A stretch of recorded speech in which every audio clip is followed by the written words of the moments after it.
Hello my dear friend. आज हम बताएंगे क्लास 6 का लेसन नंबर 1 का स्टोरी, जिसका नाम है it all began with drip deep. Alka Shankar and Salin Mukundan. So guys, start करते हैं स्टोरी।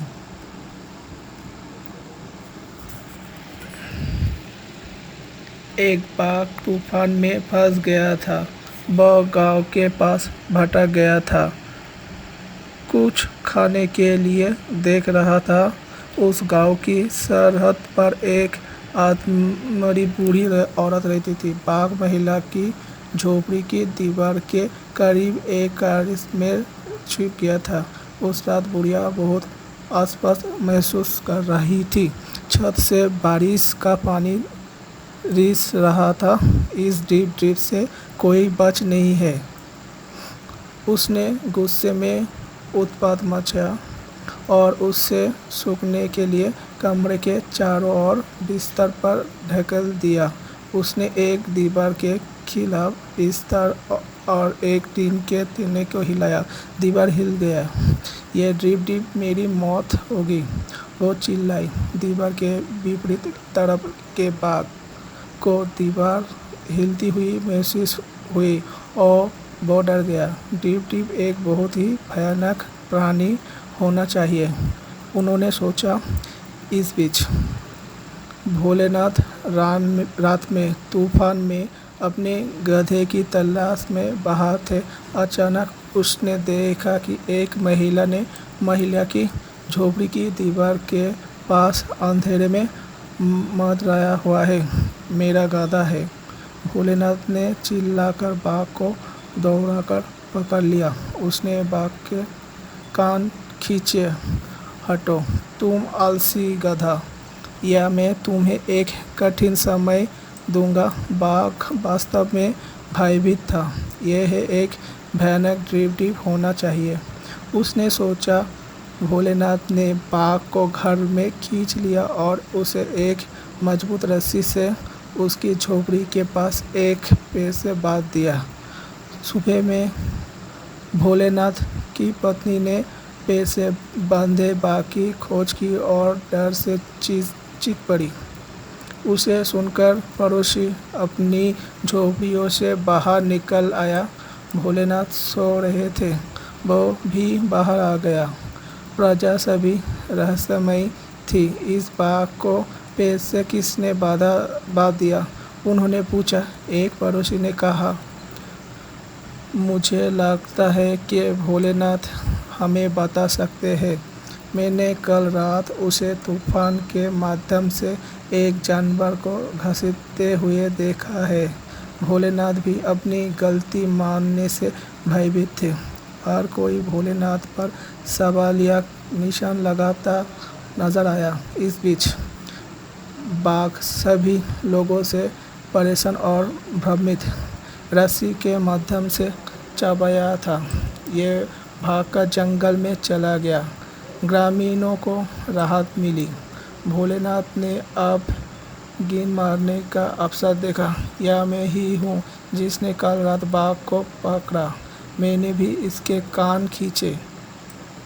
भोलेनाथ ने गर्व से साथ घोषणा की। सभी ने उसकी वीरता पर आश्चर्य किया।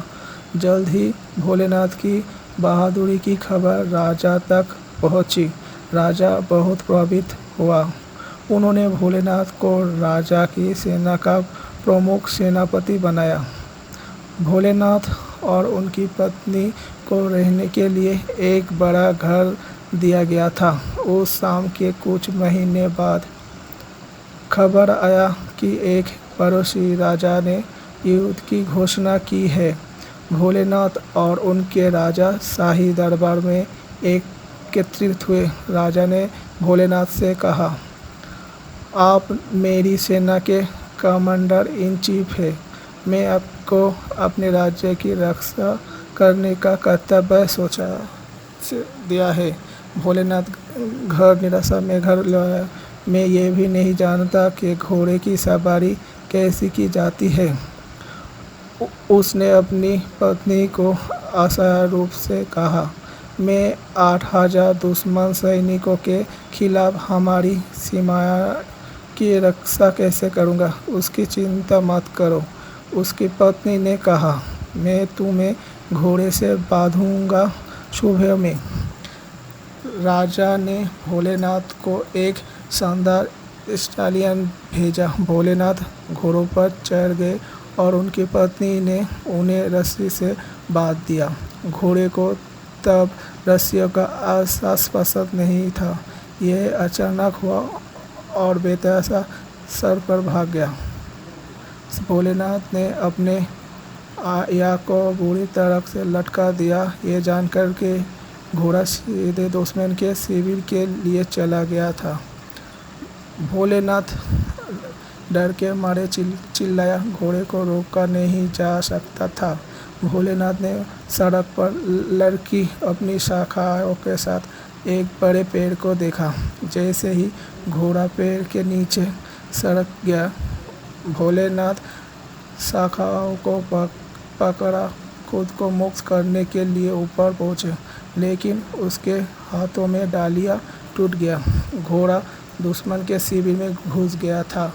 दुश्मन सैनिकों को एक जंगली देखने वाले व्यक्ति को एक भयंकर स्टालियन से बंधे हुए देखा गया था, जो उत्साह से शाखाओं से को लहरा के गए थे। मदद मदद, भोलेनाथ चिल्ला रहे थे। दुश्मन सैनिकों ने उसे नहीं सुना। वो बहुत डरे हुए थे। यह कुछ महान योद्धा होना चाहिए जो हमें हराने के लिए अकेले आए। सैनिक डर के मारे दूर हो गए और झगड़ा किए बिना तुरंत भाग गया। जल्द ही भोलेनाथ की महान विजय की खबर फैल गई।